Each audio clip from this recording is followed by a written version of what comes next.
60, तो 85A कर देते हैं इसे। हाँ 15 पे ही आ जाए बस। सफ़ा नंबर 1 सेकंड दीजिएगा, सिर्फ 1 सेकंड दीजिएगा मुझे। जी बताइए। चाय पिला दें सर? कितने की चाय पी लेंगे? मिला दीजिएगा बस अंदर, वो आपको पता है क्या मिलाना है। ठीक, बिस्किट नहीं मिलते इधर। 395 पेन नंबर। सर मुझे भी फिर पिलाई दें चाय एक, लेकिन मेरी वो डिस्पोजेबल में दीजिएगा। ओके ले सर जी, चैप्टर 15 का आगाज़ करते हैं। और असेसमेंट्स हमने इसमें शुरू की थी, और आपको मैं ज़रा थोड़ी सी ज़रा बात याद कराता फिरूं कि सबसे पहले हमने असेसमेंट्स में रिटर्न जमा करवाई थी। रिटर्न जमा करवाने के बाद कमिश्नर ने कहा था कि सब अच्छा है।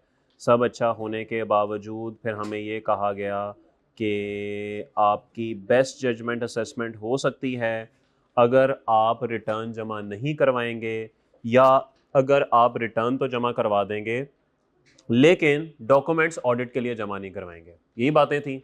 ओके, बेस्ट जजमेंट असेसमेंट हो जाएगी based on the available records, और फिर उसके बाद हमने बात को ही ख़त्म कर दिया था। ठीक होगी बात? तो यहाँ तक हमारी बात हो गई थी बेस्ट जजमेंट तक, और इसमें जो टाइमलाइंस थी वो हमें पता है कि जी 6 साल तक बेस्ट जजमेंट असेसमेंट हो सकती है। और 6 साल कहाँ से शुरू होंगे? 6 साल उस साल के आखिर से शुरू होंगे जिस साल की आपकी बेस्ट जजमेंट हो रही है। ठीक है, आइए सर अमेंडमेंट ऑफ असेसमेंट पे चलते हैं। सर एक अदर टाइमलाइन मैंने पहले भी बनाई थी, मैं ज़रा बोर्ड पे दोबारा रिकॉल कर दूं। असल में होता क्या है? असल में होता ये है कि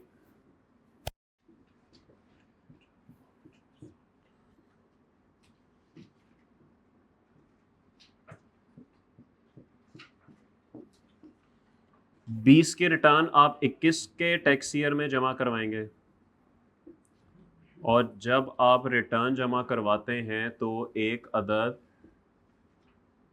एज्यूम्ड असेसमेंट ऑर्डर इशू हो जाता है एफबीआर की तरफ से कि सब अच्छा है। ओके, उसके बाद नोटिस ऑफ ऑडिट आपको कभी भी आ सकता है, इसकी भी टाइम लिमिट्स हैं, ये हम अभी पढ़ने लगे हैं कि ये कब तक नोटिस ऑफ ऑडिट आता है। उसके बाद फिर आपको शो कॉज नोटिस दिया जाता है, और शो कॉज नोटिस के बाद आपको अमेंडेड असेसमेंट ऑर्डर दे दिया जाता है। यानी इसका मतलब क्या है? इसका मतलब ये है कि सबसे पहले आपने क्या करना है? सबसे पहले आपने रिटर्न सबमिट करनी है, कमिश्नर कहेगा सब अच्छा है, उसके बाद आपका नोटिस ऑफ ऑडिट आ जाएगा, ऑडिट ऑफ नोटिस के बाद ऑडिट होगा, पॉइंट्स निकलेंगे, शो कॉज निकलेगा, शो कॉज के बाद अमेंडेड असेसमेंट ऑर्डर होगा। ठीक है, इसके अंदर क्या होता है? अगर आपने रिटर्न के अंदर अपनी टैक्सेबल इनकम मिसाल के तौर पर 100 बताई है, लेकिन उसके ऑडिट में पता लगा कि ये 100 नहीं 150 होनी चाहिए थी, तो अमेंडेड असेसमेंट में ये 150 हो जाएगी। उस पर टैक्स मिसाल के तौर पे 10 बनता था और इसमें टैक्स 15 बनता है, तो वो आपको साथ ये भी कहेगा कि 15 में से 10 तुमने दे दिया है, बकाया 5 डिफॉल्ट सरचार्ज के साथ पेनल्टीज के साथ मुझे जमा करा दो। ये अमेंडेड असेसमेंट ऑर्डर होता है। अब मैंने तो आपके सामने वैसे ही लिख दिया कि नोटिस ऑफ ऑडिट आ गया, शो कॉज नोटिस आ गया। इन सब की ना टाइमलाइंस होती हैं कि खास वक्त के अंदर ये काम हो सकते हैं। ऐसा नहीं हो सकता है कि आप 50 साल पुरानी रिटर्न खोल के तो अभी बैठ जाएं कि जी आपका ऑडिट हो गया और ये हो गया और वो हो गया। इनकी एक टाइमलाइन होती है, वो टाइमलाइन हम यहां पर पढ़ेंगे। अब वो आपको बताने लगा है कि अमेंडमेंट ऑफ असेसमेंट क्या होती है, ये शो कॉज के बाद होती है, ये उसके बारे में बताने लगा है। कमिश्नर में amend the following assessment order. भाई साहब कहते हैं कि कमिश्नर दो अपने फैसले बदल सकता है। पहला फैसला, ट्रीटेड एज्यूम्ड एज इशूड, ये वही असेसमेंट ऑर्डर है जो उसने रिटर्न जमा कराने पे आपको इशू किया था कि सब अच्छा है। अगर आपने रिटर्न जमा करवाई और उसने कहा कि सब अच्छा है और एज्यूम्ड असेसमेंट ऑर्डर इशू किया, वो कहता है कि मैं इसको बाद में चेंज भी कर सकता हूँ, कोई मसला नहीं, आपके बारे में मैं अपनी राय बदल सकता हूँ। मैंने आपको शुरू में कह दिया था कि सब अच्छा है, लेकिन अब मैं कह रहा हूँ सब अच्छा नहीं। और साथ ही साथ वो क्या बदल सकता है? वो बेस्ट जजमेंट असेसमेंट बदल सकता है। याद है शाहीन शाह अफरीदी के घर गया था और उसने कुछ नहीं बताया था, तो इन्होंने based on available information calculation कर दी थी। वो कहता है कि मैं इस कैलकुलेशन को चेंज कर सकता हूँ। हो सकता है सर ये असल में बेस्ट जजमेंट में होता, बताऊं क्या है? कमिश्नर ना बड़ी ज्यादा इनकम जज कर लेता है, जज ही करना ना, कुछ भी कर लो, कमिश्नर बड़ी ज्यादा इनकम जज कर लेता है, और ज्यादा इनकम जज करके जब उस शख्स के आता ना, वो कहता है यार झूठ क्यों बोलते हो, इतनी इनकम तो है नहीं, मेरी तो इतनी है। कहता है अब आए ना लाइन पे, समझ रहा है? तो ये बेसिकली लॉजिक होती है यहाँ पर। तो इसीलिए ना वो अपनी बेस्ट जजमेंट असेसमेंट को भी बदल सकता है। वो कह रहा है ठीक है, मैंने आपके खिलाफ बेस्ट जजमेंट असेसमेंट की थी, मैं उसको बदल लेता हूँ, कोई बात नहीं। तो कमिश्नर अपने किए गए फैसलों को बदल सकता है बाय मेकिंग सच ऑल्टरेशंस या फिर additions as he consider necessary. अपने इन फैसलों को वो तब्दील कर सकता है। सर अब सवाल ये है कि ये कब तब्दील हो सकते हैं? What is the time limitation for amending assessment order for the first time? आपने रिटर्न जमा कराई, एज्यूम्ड असेसमेंट ऑर्डर इशू हो गया, इसको कब चेंज, कब तक टाइम लिमिट है कि उसको कब तक चेंज कर सकता है? क्या 50 साल पुरानी वाली बात को भी कर सकता है? वो कहते हैं जी an assessment order can be amended within 5 years from the end of financial year in which the commissioner has issued or treated to have issued the original assessment order. मेरे भाई ये जो असेसमेंट ऑर्डर है ना, ये वाला assume, इसको normal assessment order भी कहते हैं, इसको ओरिजिनल असेसमेंट ऑर्डर भी कहते हैं। ये बात हमारी आखिरी क्लास में हुई थी, ठीक है? वो कहता है कि जिस साल में आपका ये अमेंडेड असेसमेंट ऑर्डर या नॉर्मल असेसमेंट ऑर्डर या एज्यूम्ड असेसमेंट ऑर्डर इशू हुआ है, इस साल के आखिर से 5 साल यहां तक उसके पास टाइम है कि वो अपने इस फैसले को बदल ले। यानी इसी के दौरान उसने आपका ऑडिट भी करना है, उसने शो कॉज भी देना है और उसने आपका अमेंडेड असेसमेंट ऑर्डर भी निकालना है इसी टाइम फ्रेम के अंदर। और अगर इसी टाइम में उसने बेस्ट जजमेंट की हुई है तो इसी टाइम के अंदर ही वो उस बेस्ट जजमेंट को दोबारा चेंज कर सकता है। तो वो क्या कहता है जी, 5 years from the end of the financial year in which the commissioner has issued original assessment order. तो जिस साल में ये ओरिजिनल असेसमेंट ऑर्डर इशू हुआ उस साल के आखिर से 5 साल। तो 20 का ओरिजिनल असेसमेंट ऑर्डर 21 में इशू होगा, तो 21 के आखिर से 5 साल तक का टाइम है आपके पास, ठीक है? तो आप 5 साल तक इसका अमेंडेड ऑर्डर इशू कर सकते हैं। यानी कि अभी हम 30 जून 26 गुजरा ना, तो मेरे ख्याल में जिन्होंने 2020 की रिटर्न जमा कराई थी ना और 21 में जमा कराई थी, तो उनका ओरिजिनल असेसमेंट ऑर्डर 21 में इशू हुआ होगा। तो सर वो लोग मुसल्ले से उठ गए होंगे, शुक्र है कमिश्नर ने अमेंडेड असेसमेंट ऑर्डर इशू नहीं किया। अब आजकल कौन मुसल्ले पे बैठे होंगे? 30 जून 21 वाले, क्योंकि 30 जून 21 वालों का अमेंडेड असेसमेंट ऑर्डर 30 जून 27 तक आ सकता है। अब आजकल वो मुसल्ले पे बैठ के दुआएं कर रहे होंगे, या अल्लाह में अमेंडेड असेसमेंट ऑर्डर ना आए, अल्लाह में अमेंडेड असेसमेंट ऑर्डर ना आए, ठीक है? तो अमेंडेड असेसमेंट ऑर्डर जिस साल ओरिजिनल असेसमेंट ऑर्डर इशू हुआ उस साल के आखिर से 5 साल तक कमिश्नर कभी भी इशू कर सकता है। और ये इशू करने की ना लॉजिक होती है, ये ऐसा नहीं है। देखें, या तो उसने ऑडिट किया होगा तब करेगा वो, या फिर बेस्ट जजमेंट की होगी। मुंह उठा के नहीं हो, एक दिन आप सुबह उठे और अमेंडेड आया हुआ, नहीं सर, शो कॉज के बगैर पहले उसने शो कॉज आपको देना ही देना, शो कॉज के बगैर कोई फैसला नहीं होता। ये बात मैंने आपको बताई थी कि पहले भी अब्बा जी बुलाते हैं और पहले वो सब घर वालों के सामने पूछते हैं कि वजह बताओ क्यों ना तुम्हारा घर से निकलना बंद कर दिया जाए। पहले शो कॉज नोटिस होगा, उसके बाद आप इसका जवाब देंगे। अगर जवाब तसल्ली बख्श ना हुआ या जवाब ही ना हुआ तो फिर आपका घर से निकलना बंद। अब्बा जी ने आपके बारे में जो ओरिजिनली राय कायम की थी कि आप बड़े शरीफ और नेक इंसान हैं, अब्बा जी ने उस राय को अमेंड कर दिया और अमेंडेड असेसमेंट ऑर्डर इशू कर दिया कि तुम इंतहाई फारिग इंसान हो, तुम यहाँ से पढ़ने गए थे और वहाँ पे वेलियाँ खाते रहते हो, पढ़ते नहीं हो वहाँ जाके। ओके, सब अच्छा है। तो यही बात बोर्ड पे ये टाइमलाइन पर बनी हुई है, आप इसको देख भी सकते हैं। जी कोई सवाल? कोई सवाल नहीं? चलिए जी आगे चलते हैं। क्या आ रही है? बिरयानी आ रही है, आ रही है बिरयानी मेरा भाई, देख बनवाई है, कल तक पहुंच जाएगी। ओके जी, आखिरी दिन खाएंगे बिरयानी। पर बिरयानी यार कितनी की खा लोगे? 300 की होती है ना, मरी मुर्गी वाली 200 की होती है, तो हम तो मरी खा लेंगे 200 वाली, है कि नहीं? हाँ, वैसे भी कौन सा हम लोगों ने यहाँ पे बड़े अच्छे खाए हैं, यही खाते रहते हैं आप लोग, ठीक है जी। वो मुझे आपके गुफ्तगू से, आपके चलने फिरने के अंदाज से पता लग ही रहा होता है कि ये खाने नॉर्मल खाने नहीं, ये खाने ना ज़रा और तरह के हैं। ये स्पेशली जो लोग बाहर से खाते हैं ना डेली, ये ज़रा ना कुछ और तरह की हैं, ये बकरे चल रहे हैं यहाँ पे। जी क्या हुआ? मैंने तो पता नहीं बड़ा कुछ खाया हुआ है। हाँ बिल्कुल, मैंने तो वो भी खाया हुआ है, मैंने तो वो भी खाया हुआ है जो आप सोच भी नहीं सकते, बिल्कुल ऐसा ही है। तो वो मैंने बाहर के मुल्क, ज़रा मेरे साथ एक हरकत हो गई थी, लेकिन चलो खैर वो टाइम पे पता लग गया तो बचत हो गई, वरना वो बाइट तो भाई ले चुका था। एनीवेज चलें, कोई नहीं, खैर है, हो जाता है, इंसान खता का पुतला है, हो जाती है। सो देयर इज ऑलवेज, यार ये तू अच्छी बात कर रहा है। Okay, what is the status of revise return filed by the tax payer? Sir आपने अगर रिवाइज रिटर्न फाइल की तो उसका स्टेटस क्या होगा? सर इसको क्या हो गया है? ओए अच्छा, ये मसला हुआ वैसे।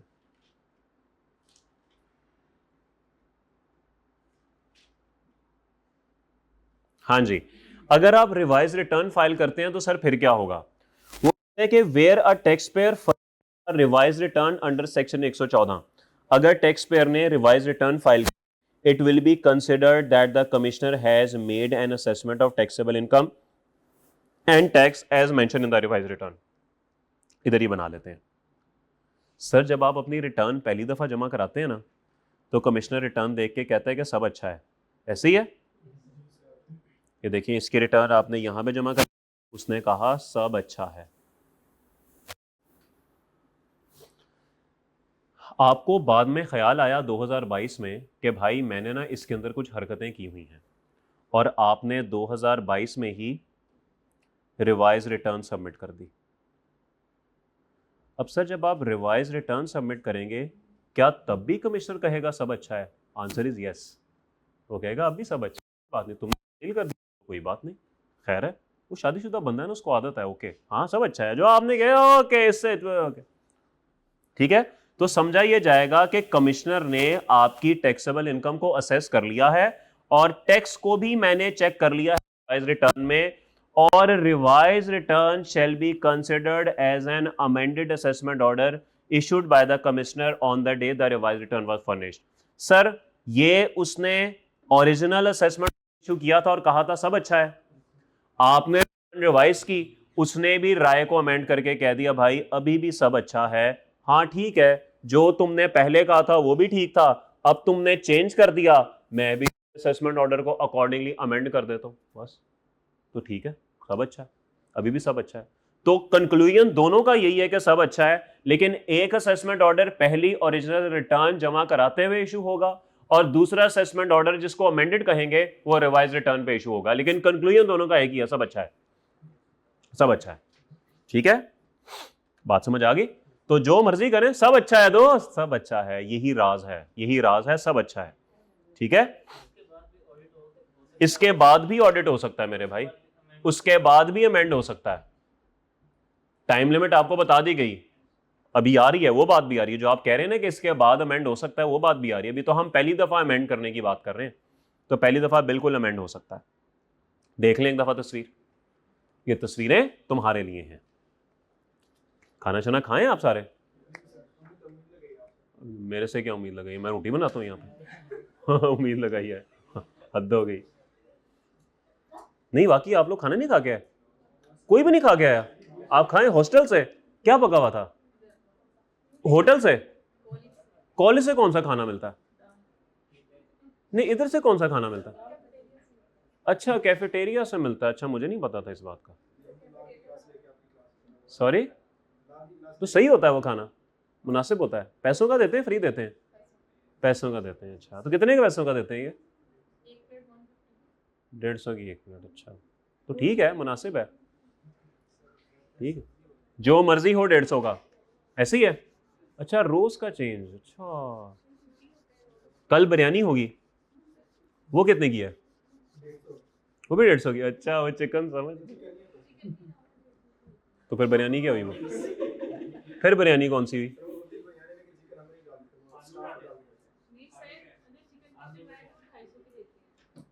यार ये आप लोगों की ना कैलकुलेशन खराब है सारी।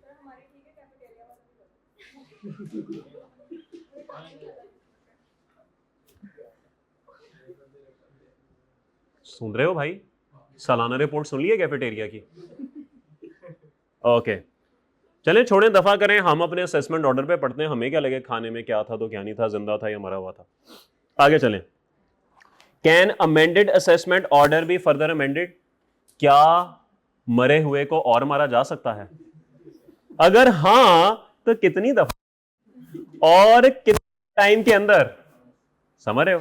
तो ने अगर कमिश्नर ने आपके बारे में पहले राय बनाई थी, फिर उसके बाद उसको बदल लिया, क्या फिर बदला जा सकता है? आइए, अगर एक असेसमेंट ऑर्डर अमेंड हुआ, ये देखिए, ये एक असेसमेंट ऑर्डर था और ये अमेंड हो गया, इसको दोबारा अमेंड कर सकते हैं। सर जी वो क्या कहता है, commissioner may further amend as many times as may be necessary. वो कहता है सर आप एक दफा बदलने की बात करते हो, मैं कहता हूं जितनी दफा मर्जी दिल चाहे अमेंड करो, रोज अमेंड करो, सुबह दोपहर शाम अमेंड करो, हर घंटे बाद अमेंड करो, हर आधे घंटे बाद अमेंड करो, हर मिनट बाद अमेंड करो, हर सेकंड अमेंड करो, कमिश्नर के पास मुकम्मल इख्तियार है, मुकम्मल इख्तियार है। ठीक है, हाँ, लेकिन एक टाइम लिमिट है ना, ये तो नहीं है कि भाई साहब शुरू हुए हैं और 1947 की रिटर्न्स अभी तक अमेंड ही करते आ रहे हैं। टाइम लिमिट होनी चाहिए। The original assessment within later of, वो कहता है मैं आपको 2 टाइम लिमिट्स बताता हूं, इन 2 टाइम लिमिट्स के अंदर आप जितनी दफा मर्जी चाहें राय बदल सकते हैं, राय बदल सकते हैं। वो आ रहा है जिसका सबको इंतजार है, निगाहें दरवाजे की तरफ, दिमाग कहीं और, पाकिस्तानी लोग। सर आए सर, आप पहले काम कर लेंगे, बड़ा जरूरी है, इन लोगों ने इधर ध्यान नहीं देना, इनकी तवज्जो इधर ही रहनी है। कैमरा ऑन रखें, ऑनलाइन वाले भी देखें कि जनता जो है वो चाहती क्या है।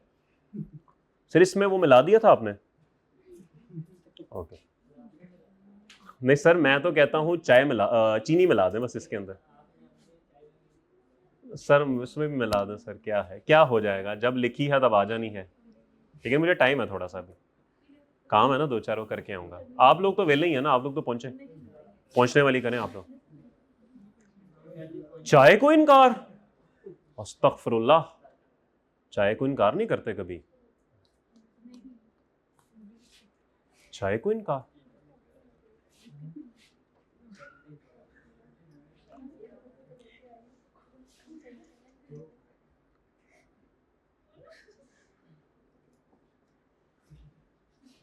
मंडे मंडे सर कोई मसला नहीं, खुला टाइम है, घंटा पड़ा हुआ अभी, इजी हो गया मंडे। ये रख ले यार, तू रख ले, तू 2 रख ले उसके लिए, आ गया भाई तेरा, वो कोयटा से चाय पीने आया यार। शाबाश, मेरे भाई को भी चाय दो, कोयटे वाले भाई को।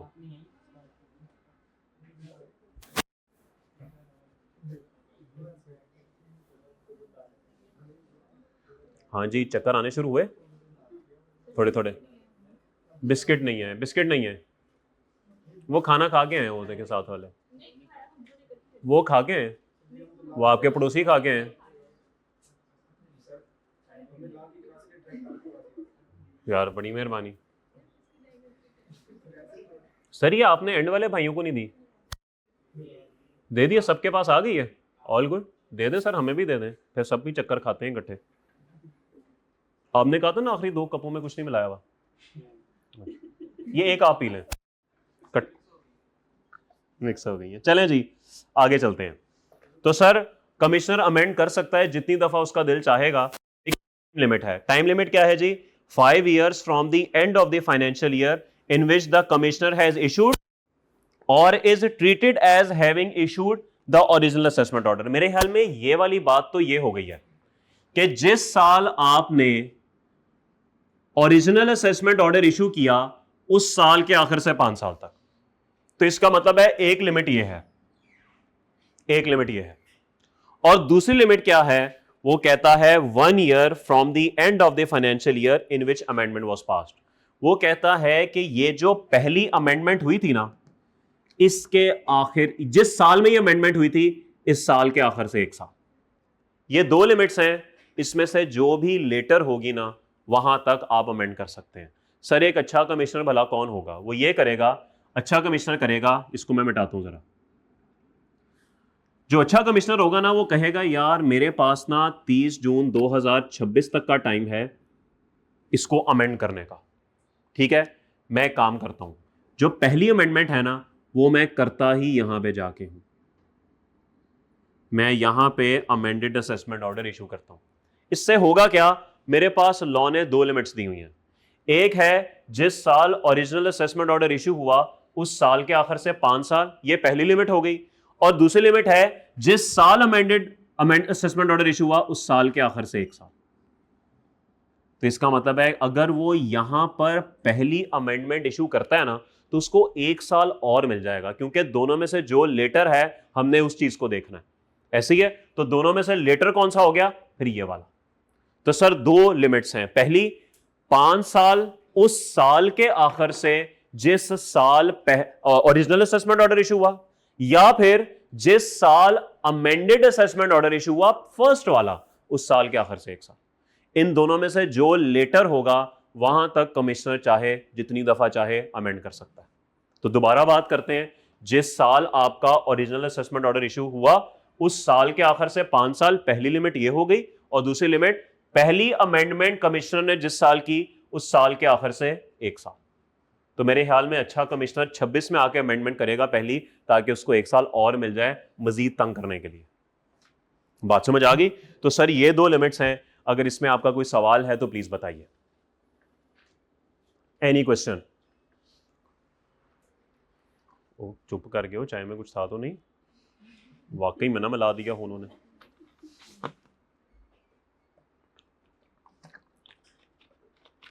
चलें जी आगे चलते हैं।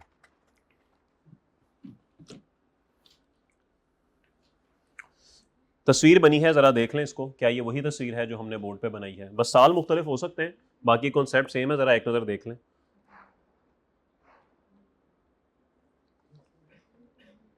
सब अच्छा है?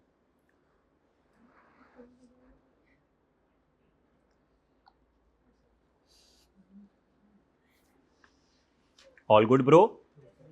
सब अच्छा है? चलें जी आगे चलते हैं।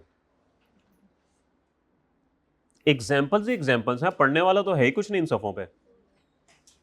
ओके ले सर, हमें यह पता लग गया कि अन्नेवा दफा अमेंडमेंट हो सकती है, कमिश्नर को कोई नहीं रोक सकता। लेकिन सर ये भी तो जानना जरूरी है ना, कमिश्नर ऐसा क्या हुआ हमसे, ऐसी क्या गलती हुई हमसे कि तुम हमारे बारे में अपनी राय को ही बदल लो? आखिर हमने ऐसा किया क्या है दोस्त? समझ नहीं आती, ये समझ नहीं आती, पता नहीं किया क्या हमने ऐसा। द कमिश्नर में अमेंड और फर्दर अमेंड, वो कहता है वो एक दफा भी बदल सकता है, वो मजीद भी बदल सकता है। Where through? अच्छा, ऑडिट हुआ था मेरे भाई। जब आप सो रहे थे ना तो आपके मोबाइल का पासवर्ड खोल के ऑडिट हुआ था। अच्छा, तभी आपके बारे में जो राय है ना वो बदली गई थी। या फिर on the basis of definite information. ये क्या होती है? ये ना कुछ बदला बदला सा लग रहा है आजकल, ये ना सही से बात नहीं कर रहा।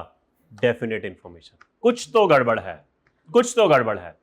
तो इन दोनों बातों की वजह से, क्या उर्दू है, इन दोनों बातों की वजह से आपके खिलाफ राय को बदल लिया जाएगा। बंदा ही फारग है। और इन दोनों बातों से क्या पता लगेगा? मुतमईन हो जाएंगे। Any income chargeable to tax has escaped assessment. वो कहता है किसी भी इनकम पे टैक्स लगना था और टैक्स नहीं लगा। कमिश्नर ने आपको ऑडिट किया होगा, ऑडिट करने से उसे पता लगा होगा ना कि भाई ये इनकम थी, इस पे टैक्स लगना था, नहीं लगा। Total income is under assessed. Under assessed का मतलब होता है कि आपने अपनी टोटल इनकम कम लिखी हुई है, मजीद बढ़ानी चाहिए थी, कम लिखी हुई है, या फिर आपने टैक्स रेट लोअर वाला लगाया है, या फिर एक्सेसिव रिलीफ। एक्सेसिव रिलीफ का मतलब होता है टैक्स क्रेडिट्स ज्यादा माइनस किए हुए आपने, ये बनते नहीं है जितने आपने। ये बात ऑडिट से पता लगेगी या डेफिनेट इंफॉर्मेशन से पता लगेगी। डेफिनेट इंफॉर्मेशन की डेफिनेशन नीचे आ रही है, तो वहां पे डेफिनेट इंफॉर्मेशन क्या होता है। और any amount under a head of income has been misclassified. कोई भी अमाउंट जो है वो किसी हेड में गलत क्लासिफाई हो गई है। क्या मतलब है इसका? इसका मतलब यह है कि फॉर एग्जांपल आपकी इनकम बन गई 20 करोड़ रुपया। अब 20 करोड़ रुपए जब आप टेबल 1 लगाएंगे तो वो तो कहाँ का कहाँ पहुंच जाएगा, 45% वाला स्लैब है। आपने कहा यार इसको ना डिविडेंड बना के ना तो 15% टैक्स देकर तो जान छुड़ा लो। ऐसे ही है ना, आपने ये बात कर ली, इनकम डिक्लेयर तो हो गई लेकिन मिस क्लासिफाई हो गई, और मिस क्लासिफाई होने की वजह से टैक्स में तब्दीली आ गई। बात समझ रहे आप? तो सर मिस क्लासिफिकेशन का ये मसला होता है। तो ये वो वजूहात हैं जिसकी वजह से आपके बारे में राय को बदला जा सकता है। सर ये जो ऊपर वाली हेडिंग थी ना, ये थी कि ये पहली फर्स्ट अमेंडेड असेसमेंट हो रही है। और ये फर्दर की बात हो रही है, फर्दर की बात हो रही है, ठीक है। तो 5 में वो कहता है जब मैं पहली दफा तुम्हारे बारे में राय बदलूंगा वो ये वजूहात होंगी, और दूसरी दफा मैं तुम्हारे खिलाफ राय क्यों बदलूंगा। सर जी मैं आपको एक कहानी सुनाता हूं, फिर आपको समझ आएगी कि ये 5A जो है ना, 5A ये कब लगता है। लेट्स अज्यूम कमिश्नर एक दिन सुबह दफ्तर के लिए तैयार हुआ, तो उसको पता लगा आज उसका बेटा घर में ही है, उसको 5 साल का बेटा है उसका। उसने कहा तुम आज स्कूल क्यों नहीं गए। मुझे बुखार हुआ है। अच्छा चलो ठीक है, लेकिन आज मैं आपके साथ दफ्तर जाऊंगा, मैं घर अकेला क्या करूंगा। ओ नहीं नहीं, तूने दफ्तर जाके क्या करना है, वहां पे तो भाई टैक्स के केस चल रहे होते हैं, तूने वहां जाके क्या करना है। नहीं नहीं, मैं तो आपके साथ दफ्तर जाऊंगा, मैं रहा छोटा कमिश्नर, मैं जाऊंगा वहां पे। ले जी, फिर बड़े कमिश्नर ने छोटे कमिश्नर को अपनी यामाहा बाइक पे बिठाया और ले गया दफ्तर अपना। लो जी दफ्तर पहुंच गए, बड़ा कमिश्नर अपने दफ्तर में चला गया, काम करना शुरू कर दिया, और छोटा कमिश्नर जो है वो वहां पे खेलना शुरू हो गया। ले जी, उसके पास एक बॉल थी, वो बॉल से खेली जा रहा है, कभी इधर फेंकता है कभी उधर फेंकता है। ऐसे में उसने एक दफ़ा बॉल फेंकी तो वो किसी कमरे का दरवाज़ा खुला हुआ था वहाँ पे चली गई। खैर वो भाई साहब, छोटे कमिश्नर भाई साहब कमरे के अंदर गए तो वहाँ पे उनको ना ढेर सारी फाइलें नजर आई। अब खैर वो रिकॉर्ड था लोगों का, उन्होंने ढूंढनी शुरू की, बॉल बॉल उनको मिले ना। फिर उन्होंने देखा कि वो सबसे ऊपर ना एक फाइल पड़ी है, उसके ऊपर बॉल पड़ा हुआ है। अब उनका हाथ वहाँ पे नहीं पहुंच रहा था। खैर बड़ी कोशिश करते करते, छलांगे मारते मुरते, स्टोरी ऐसे सुन रहे हैं बड़ी रियल स्टोरी है, ठीक है वैसे सुन रहे हैं जैसे बड़ी कोई सच्ची कहानी है, हद होगी यार, कमाल। ओके एनीवे, खैर वो जैसे तैसे करके ना रैक के ऊपर चढ़ा और उसने ना बॉल निकाली, लेकिन बॉल के साथ ना वो फाइल भी गिर गई नीचे। अब वैसे भी वो बॉल पकड़ के थक चुका था, उसने कहा चलो यार ये फाइल खोल के देखते हैं इसके अंदर है क्या। उसने फाइल खोली, उसके अंदर किसी शख्स की ना इनकम टैक्स रिटर्न पड़ी हुई थी। उसने कहा यार मुझे ना अभी अभी मैं 5वीं में आया हूँ, तो मुझे अभी अभी टीचर ने ना टोटल करना सिखाया है, मैं ज़रा टोटल ही कर लेता हूँ। उसने जब टोटल किया ना तो टोटल इनकम का कम हुआ था। उसने कहा यार ये क्या बात हुई, अब्बू के साइन है नीचे, अब्बू ने चेक किया, बड़े कमिश्नर ने चेक किया, टोटल गलत नहीं हो सकता। उसने फिर टोटल किया, पता लगा टोटल ज़्यादा बनता था, वहाँ कम लिखा हुआ था। वो फिर परेशान, उसने कहा एक दफ़ा और। उसने फिर टोटल किया, टोटल फिर बनता ज़्यादा था, लिखा कम हुआ था। वो फाइल लेके ना अपने अब्बा बड़े कमिश्नर के पास चला गया। बड़े कमिश्नर, हाँ छोटे कमिश्नर, ये काम करते हो यहाँ पे, हमें बड़ा स्कूल भेज रहे, खुद कभी स्कूल नहीं गए, टोटल नहीं करना आता तुम्हें, क्यों क्या हुआ छोटे कमिश्नर। और बड़े कमिश्नर ये देख, ये टोटल गलत हुआ है, इनकम ज्यादा बनती है, तूने कम लिखी है। लो जी बड़े कमिश्नर ने टोटल किया तो पता लगा वाकई टोटल गलत था।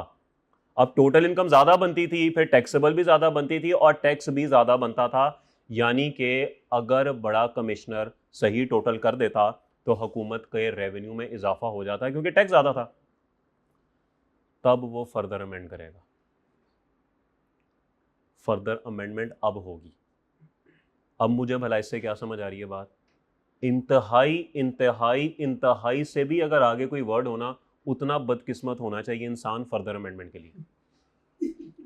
यानी पहले कमिश्नर का बच्चा बीमार होना चाहिए, फिर उसको जिद करनी चाहिए दफ्तर आने की, फिर उसकी बॉल जानी चाहिए रिकॉर्ड में, फिर बॉल से ऊपर जानी चाहिए ताकि बॉल उतारे तो फाइल भी गिरे साथ, फिर उसको टोटल भी आना चाहिए, और टोटल के बाद उसको फाइल बड़े कमिश्नर के पास जाए। अब इन तमाम बातों की जो पॉसिबिलिटी है ना, वही आप अंदाजा लगा लें कि फर्दर अमेंडमेंट की क्या पॉसिबिलिटी है। लेकिन कमिश्नर तब करेगा further amend if order is prejudicial to the interest of revenue. अगर उसको लगेगा ना कि मैं अगर इसको अमेंड कर दूंगा तो हुकूमत के रेवेन्यू में इजाफा होगा, तो वो अमेंड कर देगा। लेकिन अगर उसको लगेगा ना नहीं यार अगर मैं ये काम करूंगा ना तो कोई फायदा नहीं, तो फिर वो छोड़ देगा। तो बहरहाल अगर हुकूमत का रेवेन्यू बढ़ता है उसके फैसले से, तो वो लाजमी जो है वो फर्दर अमेंडमेंट कर देगा। ये शायद एक वाहिद रीज़न है फर्दर अमेंडमेंट की, अदरवाइज मैंने अभी तक किसी शख्स की रिटर्न फर्दर अमेंड होते नहीं देखी। अभी तक शायद इतना बदकिस्मत कोई आया ही नहीं।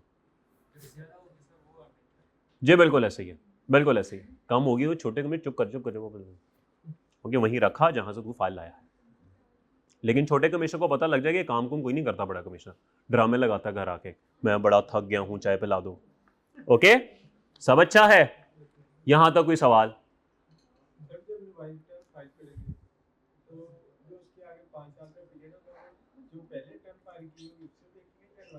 पहली रिटर्न से देखेंगे, 5 साल का पीरियड पहली रिटर्न से ही होता है, रिवाइज रिटर्न से टाइम पीरियड बढ़ता नहीं है। क्योंकि रिवाइज रिटर्न फाइल करने का भी तो एक टाइम है ना, आप वो एक 180 दिन के अंदर अंदर कर सकते हैं, उसके बाद तो आप कर भी नहीं सकते।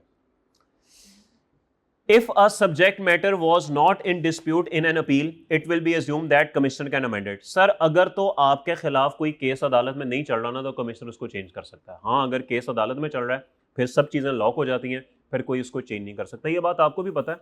अगर कोई मामला अदालत में चल रहा हो ना, तो आप टीवी पे आके उसके बारे में बात नहीं कर सकते, ये आपको शायद पता होना चाहिए। तो अगर आपकी रिटर्न्स का केस अदालत में चल रहा है तो सर आपके रिटर्न्स को अमेंड नहीं किया जा सकता, फिर जो है वो अदालत करेगी, बाबा आप कुछ नहीं कर सकते। ओके ले सर जी, जब कमिश्नर आपके बारे में राय बदल लेगा ना और वो अमेंडेड असेसमेंट ऑर्डर इशू कर देगा, तो अमेंडेड असेसमेंट ऑर्डर में वो क्या बताएगा, वो आपको बताएगा कि आपकी अमेंडेड टैक्सेबल इनकम कितनी है, आपकी बदली हुई इनकम कितनी है। 100 से 150 हो गई, अमेंडेड टैक्स कितना है, 15 हो गया। टैक्स पे जो ओरिजिनल रिटर्न के साथ किया था वो तो 10 था। वो समय, वो जगह और वो तरीका जहां पे आप कमिश्नर के इस फैसले के खिलाफ अपील करेंगे। देखिए, कमिश्नर ने फैसला कर दिया, उसने अमेंडेड असेसमेंट ऑर्डर इशू कर दिया, आपको हो सकता है ना पसंद आया हो। अब्बू ने कहा आपका घर से बाहर निकलना बंद, बताता हूँ अभी अपील करता हूँ अम्मी के आगे। फिर आप अम्मी के आगे अपील करेंगे कि कैसे अब्बू रखे हैं, मैं वो बाहर निकलना बंद कर दिए, कि बात है करने वाली। तो फिर आप अपील करेंगे अम्मी के आगे, फिर देख अपील के सेक्शन में कि फिर अम्मी क्या करती हैं आगे। ठीक है, तो जिस घर में जो हुकूमत चलती है फिर एंड पे उसी की चलती है ना। ठीक है, तो बहरहाल इस पे बाद में बात करेंगे। सवाल, ये डब्बा पढ़ लें, पूरी समरी है जो कहानी में आपको बार बार सुनाता रहूं ना, उसकी समरी है। फिर हम पढ़ते हैं what is meant by definite information.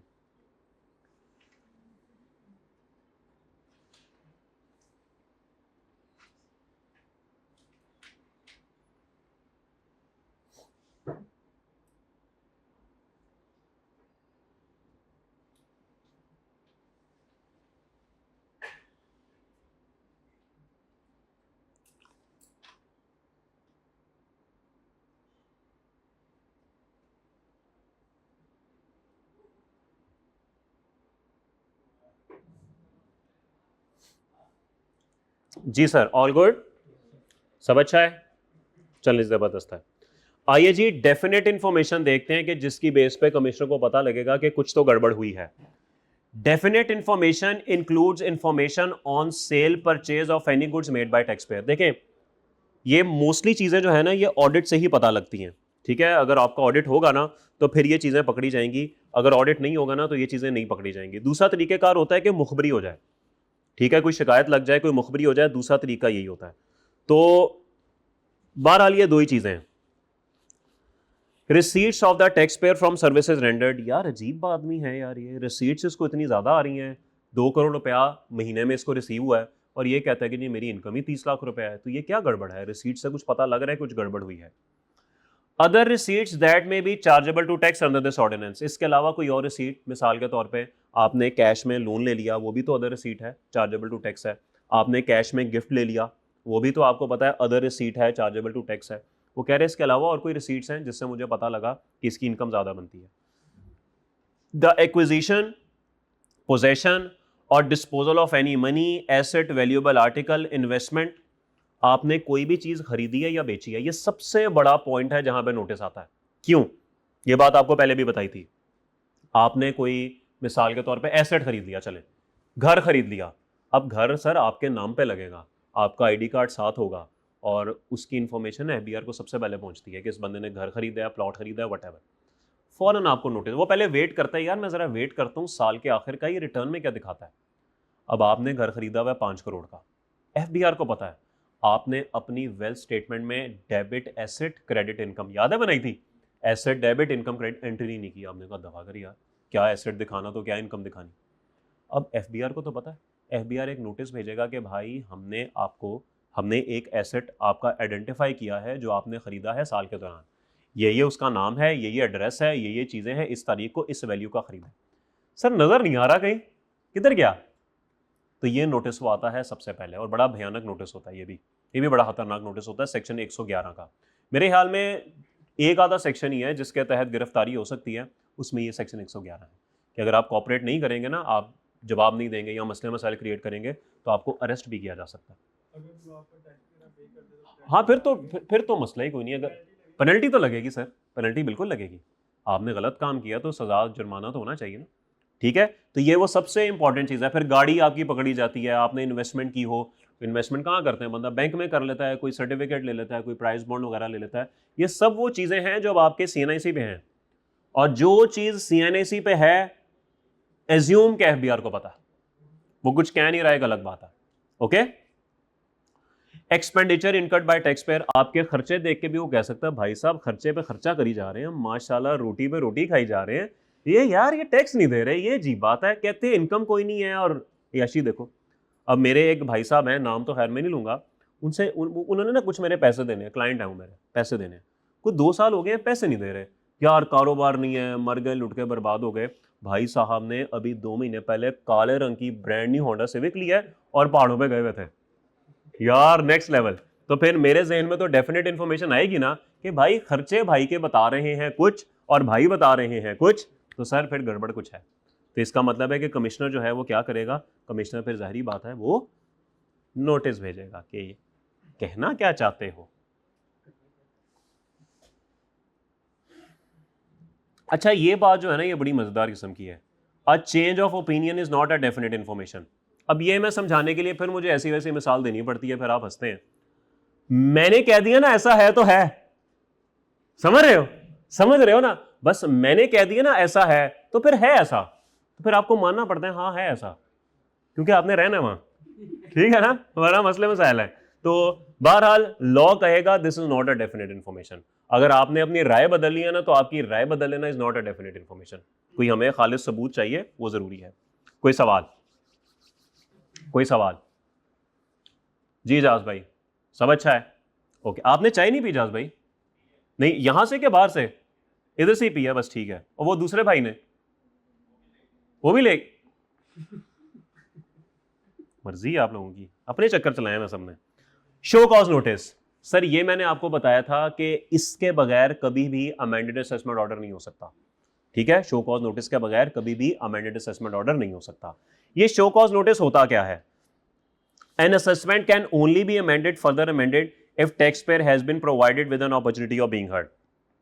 अब्बा जी बुलाते हैं शाम को, आपको सुनवाई का मौका दिया जाता है, वो शो कॉज नोटिस होता है, वो अब्बा जी का शो कॉज नोटिस होता है। तो कमिश्नर तब तक आपके बारे में राय नहीं बदलेगा जब तक वो शो कॉज नोटिस ना दे दे। हाँ भाई वजह बताओ, क्यों ना तुम्हारी टैक्सेबल इनकम को 100 से बढ़ा के 150 कर दिया जाए, क्यों ना तुम्हारा टैक्स 10 से बढ़ा के 15। ये शो कॉज नोटिस ना एक बड़ा अच्छा खासा लेंथी किस्म का नोटिस होता है आपका, वो आपको शुरू से लेके चलता है। आपने 2020 के रिटर्न जमा कराई इस तारीख को, हमने इस तारीख को इतने बजे एज्यूम्ड असेसमेंट ऑर्डर इशू किया, फिर हमने इस तारीख को ऑडिट का नोटिस भेजा, उस नोटिस में ये लिखा हुआ था, फिर हम आपके पास आए ऑडिट करने, सारी बातें, ये अच्छा खासा कोई 20-25 सफों में भी चला जाता है। जैसे वो आपने कभी सुना होगा ना टीवी पे, वो फैसला आता है तो फिर उसकी जजमेंट आती है कितने 100 सफों की, ये कुछ ऐसा ही सीन होता है। कुछ एक एक फैक्ट उसके अंदर लिखा होता है कि हमने ये चेक किया, आपने ये डॉक्यूमेंट प्रोवाइड किया, हमने उसको ऐसे चेक किया, हमने उसमें से ये गलती निकाली, हमने आपसे पूछा, आपने ये जवाब दिया, तो कंक्लूजन ये निकला। तो एक एक चीज बड़ी डिटेल में होती है, उसमें ऐसा नहीं होता कि बस वो बता दे जी हमने मिला तो हमने ढूंढा हमें तो ये मिल गया बस, नो, एक एक डिटेल, एक एक रीजन, एक एक चीज। तो फिर वो सारी डिटेल आपको देगा और आपको मैक्सिमम ये 15 दिन गालिबन देते होते हैं कि 15 दिन के अंदर आप जवाब जमा करा दें कि आपको इससे क्या इख्तलाफ है। तो sir, amended assessment order shall be issued within 1 year of issuance of show cause notice or in such extended period as the commissioner में लो। तो सर अगर आपको शो कॉज नोटिस ये वाला इशू हुआ है ना, तो ये अमेंडेड असेसमेंट ऑर्डर इसके 1 साल के अंदर अंदर होना चाहिए। अगर आज 16 जुलाई 2026 है, आज कोई शो कॉज नोटिस इशू हुआ है तो 16 जुलाई 27 से पहले पहले अमेंडेड असेसमेंट ऑर्डर आना चाहिए। ठीक है, अगर ना आया तो फिर ये सारा कुछ कैंसिल हो जाता है, दोबारा से करो। एक्सटेंशन शैल नॉट एक्सीड 90 दिन, 90 दिन तक आपको मजीद एक्सटेंशन भी मिल सकती है। ये पीरियड इन टाइम में काउंट नहीं होगा। कोई स्टे ऑर्डर आपको मिल गया, कोई एडीआरसी में आपका केस चल रहा है, या फिर एग्रीड असेसमेंट प्रोडिंग 122D अभी हम देख लेते हैं, वहां पे आपका केस चल रहा है, या आपने खुद कह दिया है कि सर अभी जरा केस की हियरिंग रोक दो 60 दिन के लिए, मुझे जरा नथिया गली जाना है, मैं वापस आके तो उसके बाद फिर केस को दोबारा सुनूंगा, तो ये 60 दिन भी काउंट नहीं होंगे। तो सर ये हो गया शो कॉज नोटिस। इसमें अगर किसी का कोई सवाल है तो बताए। कोई सवाल नहीं? 2 मिनट साथ वाले से गुफ्तगू कर लें।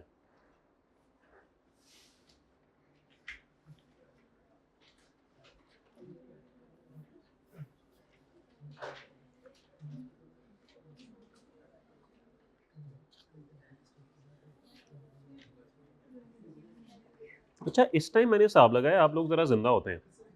सुबह तो आप लोगों की हालत देखने वाली होती है। पता नहीं क्या क्या मसला है। कच्ची नींद आती है, कच्ची नींद। तब पक के हो जाए तो कितना अच्छा है। कच्ची नींद, मसले नहीं खत्म होते आप लोगों के। कितने बजे सोते हैं रात को आप? 2 बजे। और सुबह कितने बजे उठते हैं? 8 बजे। तो 6 घंटे में और क्या चाहिए मेरे भाई को? 8 घंटे की नींद। नींद जरूरी है, बाकी क्या जहन्नुम में नींद को कुछ ना हो। सही बात है, नींद पूरी होनी चाहिए। वो कभी पूरी होती नहीं है, नींद कभी पूरी नहीं होती। ओ हो, नींद तो सवाल ही पैदा नहीं होता पूरी हो जाए।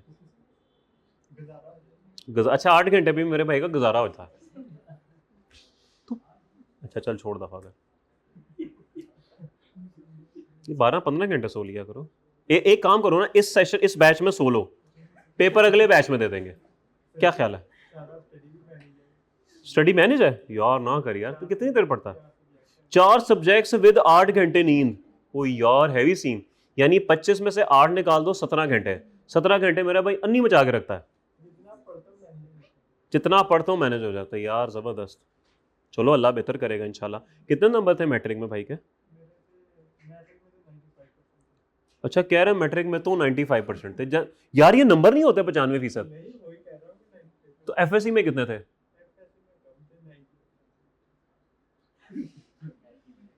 एफएससी में कम थे 90%। यार कौन है यार? 90% थे, कम थे।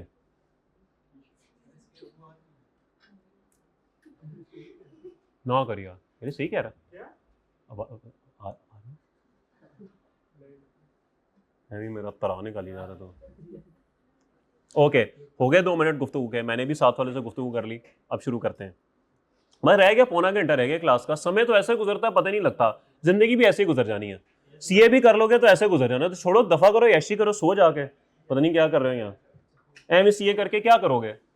क्या करोगे सीए करके? मैं तो ड्रामे लगा रहा हूँ, पता नहीं किन लोगों के हथे चढ़ा हूं मैं। आज जो आप करेंगे हम भी कर लेंगे गुजारा। चलिए, जबरदस्त है। Revision bye the commissioner. Sir commissioner आपके रिटर्न को रिवाइज कर सकता है तो और किसने करना है?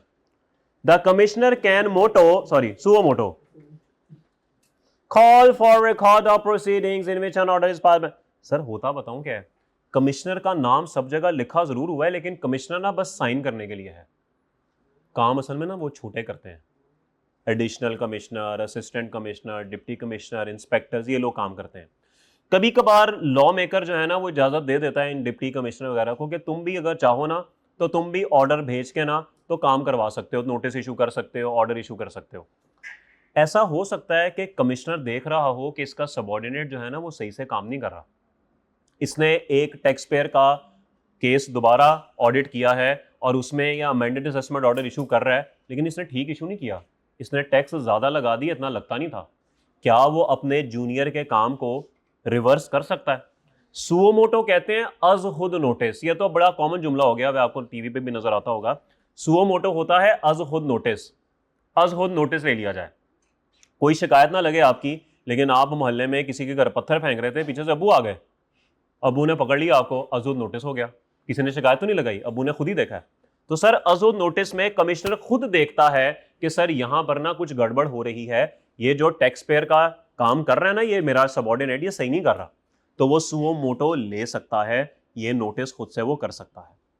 Commissioner can make revision in the order pass by subordinate. Commissioner even subordinate के फैसले को बदल भी सकता है। यार तू सही नहीं कर रहा, उसके साथ ज्यादती हो रही है, गलत हो रही है, रिवर्स कर दो इसे, तो इसको रिवर्स भी कर सकता है।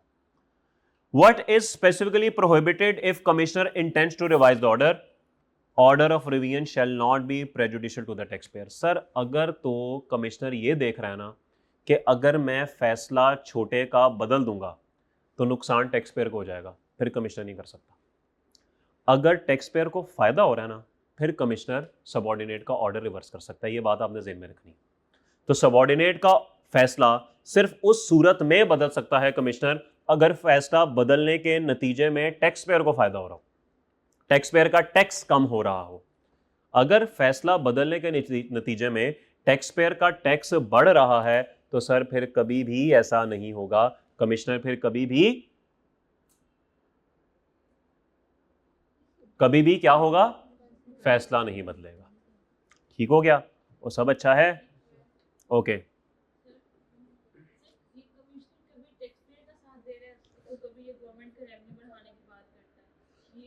देखिए सही तरीके से रेवेन्यू बढ़ाना ना, गलत तरीके से तो नहीं बढ़ाना। याद है चैप्टर 2 में पढ़ा था, शक्तियों का गलत इस्तेमाल किया गया है मां, हुआ था ना ऐसे। तो वो चीज जो है ना वो नहीं होनी चाहिए। शक्तियों का गलत इस्तेमाल नहीं होना चाहिए, सही तरीके से बिल्कुल बढ़ाएं, कोई मसला नहीं। ठीक है? ओके। हाँ कहीं कहीं है, लगता है कि कभी लगता है कि टैक्स पेयर का साथ हो रहा है, कभी लगता है गवर्नमेंट का साथ हो रहा है। यहाँ पे ऐसा लग रहा है जैसे टैक्स पेयर का साथ हो रहा है, ये शायद कोई एक आधी जगह पे ही है, वरना मोस्टली जगह पे गवर्नमेंट के साथ है। ठीक है, उनको पैसे चाहिए। अभी मैं देख रहा था, कल परसों कहीं पे पढ़ रहा था आर्टिकल पे, सुबह भी मैंने शायद क्लास में बताया कि 69 अरब रुपए का डेफिसिट पहले ही पड़ गया हुआ है। अब वो पूरा भी तो करना है। हाँ बिल्कुल आपसे ही होगा, आप अमीर बंदे, मियाँ मोहम्मद जुनैद जमशेद बैठा हुआ है यहाँ पे, सॉरी जुनैद जावेद बैठा हुआ है, मियाँ अमीर आदमी है भाई, इसी से कोई 50-60 अरब तो इससे मिल जाना है। तो बाकी 8-9 अरब मिल बांट के कर ले तो कुछ 600-700 रुपये मैं दे दूंगा, बाकी काम इंशाल्लाह पूरा हो ही जाएगा। बिल्कुल। अब आपको पता है ना पेट्रोल की प्राइस डेली बेसिस पे रिवाइज होने लगी है, पहले वीकली थी ना, अब डेली बेसिस पे हुआ रिवाइज। यानी सुबह उठोगे तो जैसे सोना नहीं 600 रुपया नीचे आया होता, पेट्रोल 600 रुपया ऊपर गया होगा। क्या रह की हो गया। ओके कोई बात नहीं, खैर है। अब लोग पेट्रोल में भी ट्रेडिंग किया करेंगे जैसे गोल्ड में करते हैं ना, पेट्रोल रख लो 600 टैंक रख लो, सुबह बेचेंगे। What are the circumstances under which commissioner cannot revise the order passed by subordinate? वो कौन से हालात हैं जिसमें कमिश्नर ऑर्डर रिवाइज नहीं कर सकता इवन इफ के टैक्स पेयर को फायदा हो रहा है? The commissioner can not revise the order if appeal is file against the assessment. अगर तो टैक्स पेयर अपील में चला गया है तो फिर कमिश्नर कुछ नहीं कर सकता। Time for making appeal is yet there, या अभी अपील का टाइम मौजूद है। 60 दिन का नॉर्मली टाइम होता है, 60 दिन के अंदर अंदर ना कमिश्नर वेट करेगा, यार अभी ना हो सकता है ये अपील कर ले, अभी मैं कुछ नहीं कर सकता। या अगर वो अपील में चला गया फिर तो कुछ भी नहीं हो सकता। तो 60 दिन गुजर गए, उसने अपील नहीं की, रिवर्स होने से टैक्स पेयर को फायदा होता है, फिर कमिश्नर ये काम करेगा। Okay. If any order is remanded back to any lower authority by the commissioner for alteration, implementation of directions or de novo proceeding, the order by lower authority in 120 days। Okay कुछ लफ्ज हैं यहाँ पे जो हमें नहीं पता। सबसे पहला है रिमांडेड बैक। सर होता यह है कि जैसे मिसाल के तौर पे सुप्रीम कोर्ट ऊपर है, हाई कोर्ट नीचे है। हाई कोर्ट में आपके खिलाफ कोई फैसला हुआ, आप सुप्रीम कोर्ट चले गए। सुप्रीम कोर्ट वाले सिर्फ ये नहीं होता कि फैसला दें, हाँ भाई आपको बाइज्जत बरी किया जाता है या आपको फांसी दी जाती है, सिर्फ यही दो फैसले नहीं होते। एक फैसला ये भी होता है कि हाई कोर्ट ने ना सही केस सुना नहीं है, मैं दोबारा ये केस हाई कोर्ट भिजवा रहा हूँ, हाई कोर्ट वालों दोबारा सुनो। इसमें बहुत सी ऐसी चीज़ें थी जो तुम लोग मिस कर गए हो, अगर मिस ना होती तो केस मेरे पास आता ही ना, दोबारा सुनो। इसको कहते हैं सुप्रीम कोर्ट ने फैसला लोअर अथॉरिटी को रिमांड बैक कर दिया है। तो यहां पर लिखा हुआ है कि कमिश्नर के ऊपर ना और भी कुछ लोग होते हैं, कमिश्नर अपील होता है इसके ऊपर, फिर एपेलेट ट्राइब्यूनल होता है, फिर हाई कोर्ट होता है, आपके केस वहां पे भी चलते हैं। हो सकता है कमिश्नर अपील ने या एपेलेट ट्राइब्यूनल ने कमिश्नर को कह दिया यार तुमने ये क्या हरकत की हुई है, यार अमेंडेड असेसमेंट ऑर्डर इशू करते हुए तुमने ये नहीं देखा था, ये मैं वापस भिजवा रहा हूं, दोबारा देखो, तुमने गलत किया हुआ है। तो अगर कोई केस रिमांड बैक हुआ तो फिर क्या होगा सर, या कोई ऑल्टरेशन हुई या कोई अच्छा कमिश्नर भी भेज सकता है नीचे, कमिश्नर भी डिप्टी कमिश्नर को भेज सकता है, यार ये क्या कर रहे हो तुम, यार दोबारा से देखो, गलत किया हुआ है तुमने, हो गया। डिनोवो प्रोसीडिंग्स होती हैं नए सिरे से, नए सिरे से। अक्सर हम छोटे होते थे ना तो कभी कभी सफ़े पे इतनी गलतियां हमारे होमवर्क में निकल आती थी कि टीचर पूरा गुस्से में आके कागज़ काट के कहता था दोबारा कर। उसको कहते थे टीचर ने कहा है डी नोवो प्रोसीडिंग्स, दोबारा से होमवर्क करो। तो डिनोवो होता है नए सिरे से। अल्लाह ना करे, एग्जाम्पल बड़ी अजीब सी है, पेपर देंगे आप, समझ रहे ना, पेपर देंगे आप तो ठीक है, आगे अल्लाह मालिक है, प्रीसीडिंग्स फ्रॉम स्टार्ट, अल्लाह माफ करे, ऐसा ना हो हमारे साथ कभी हो। तो बहरहाल the order shall be issued by lower authority 120 days, तो वो जो नीचे डिप्टी कमिश्नर होगा फिर वो 120 दिन के अंदर अंदर दोबारा फैसला जारी करेगा, अमेंड करके, ऑल्टर करके, दोबारा शुरू से सुन के, एज द केस में भी। बात सब अच्छा है, मजेदार चैप्टर है कि आवाज आ रही है? आवाज आ रही है यार, यकीन मान, ये चैप्टर जिसको याद हो जाए ना असेसमेंट, बहुत बड़ा वकील बनता है वो। चलो टैक्स का काम नहीं करोगे सीए करके? सीए करके मेरा वकील का मतलब ये था कि डिपार्टमेंट में जाके ना टैक्स के जो मामलात होते हैं, जारी बात है ये बड़ी टेक्निकलिटीज होती हैं इसमें, कौन इशू कर सकता है। पहले तो ये जब नोटिस आता है ना, तो सबसे पहले जो ये कंसल्टेंट होते हैं ना, ये देखने की कोशिश करते हैं कि टाइम लिमिट्स के अंदर है कि नहीं है, क्योंकि मोस्टली केसेस में एफबीआर को भी नहीं पता होता कि टाइम लिमिट लैप्स हो चुका है, तो आधे नोटिस तो तभी फारिग हो जाते हैं। आप तैयारी करते रहे, आप लड़ाई झगड़े करते रहे, 6 साल बाद जाके पता लगा नोटिस ही इनवैलिड था, तो अक्सर सबसे पहले ये काम होता है। ठीक है, तो उसके बाद फिर उसके लिए जाहिर बात है इसकी अच्छी प्रैक्टिस होनी चाहिए। उसके बाद फिर देखा जाता है कि इस तरह का केस कहीं और दुनिया में सुना गया है कि नहीं, वो निकाला जाता है। अगर कुछ भी नहीं होता फिर नए सिरे से तैयारी शुरू होती है, डिनोवो तैयारी। ठीक है जी सर, बिल्कुल, और मैंने नुमाइश के लिए तो नहीं लिखा हुआ यहाँ पे दोस्त, जहरी बिल्कुल सर। इसके पास्ट पेपर नहीं देखे आपने? 19 नंबर आए हुए एक अटेम्प्ट से, 17 पिछली टाइम 12 नंबर। ठीक है, तो बड़ा इंपॉर्टेंट है थ्योरी के पॉइंट ऑफ व्यू से, इसको आपने इजी नहीं लेना, हैवी किस्म का सब्जेक्ट है ये, सॉरी चैप्टर है ये, सब्जेक्ट तो है ही है, चैप्टर है, फिर को इजी नहीं लेना, स्पेशली असेसमेंट्स को। ओ तेरी खैर, ये चीफ कमिश्नर कौन होता है? ये कोई नया बंदा आया है? दादा अब्बू पहुंच गया ब्रो। वो कह रहा है chief commissioner is father and, sorry, commissioner is father and chief commissioner is grandfather. फिर ग्रेट ग्रैंडफादर भी होता है, फिर ग्रेट ग्रेट ग्रैंडफादर भी होता है, फिर ग्रेट ग्रेट ग्रेट ग्रैंडफादर होता है, ऐसे करके ग्रेट ऐड करते जाओ और ऊपर जाते जाओ। अबू, दादा, परदादा, परदादा से ऊपर क्या होता है?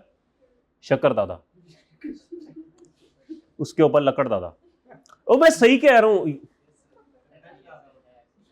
यार, मैं मजाक नहीं कर रहा, आप अपने ना बड़ों से जाके पूछिएगा कि जी हमें पता है अब्बू हैं, फिर दादा हैं, फिर परदादा हैं, परदादा से ऊपर वालों को क्या कहते हैं, वो यही बात करेंगे। परदादा तक तो आपको पता ना, पर नहीं होता, पर दादा, इट्स शक्कर दादा एंड देन लकड़ दादा, उससे ऊपर मुझे नहीं पता, वो मुझे भी नहीं पता, वो मेरे बड़ों को भी नहीं पता। ठीक है, तो पूछिएगा, वरना चैट जीपीटी जिंदाबाद, वो तो है ही एंड पे। चलें आए sir. Can chief commissioner revise an order pass by subordinate regarding issuance of exemption certificate? Sir बहुत से लोगों की ना इनकम एग्जेम्प्ट होती है, लेकिन सर याद रखिएगा ये इनकम जबानी कलामी एग्जेम्प्ट नहीं होती, आपको एफबीआर से ना पूरा नोटिस लेना पड़ता है, इस बारे में ऑर्डर लेना पड़ता है कि मेरी इनकम एग्जेम्प्ट है। अब आप चले गए एफबीआर, आपने कमिश्नर को कहा यार मेरी इनकम एग्जेम्प्ट है, मेरा भाई जरा मुझे एग्जेम्पशन लेटर तो इशू कर दो ताकि मैं लोगों को दिखा के कह सकूं कि मेरा टैक्स ना काटे पेमेंट करते हुए। इशू नहीं करा, नहीं करता, जा जो मर्जी कर ले।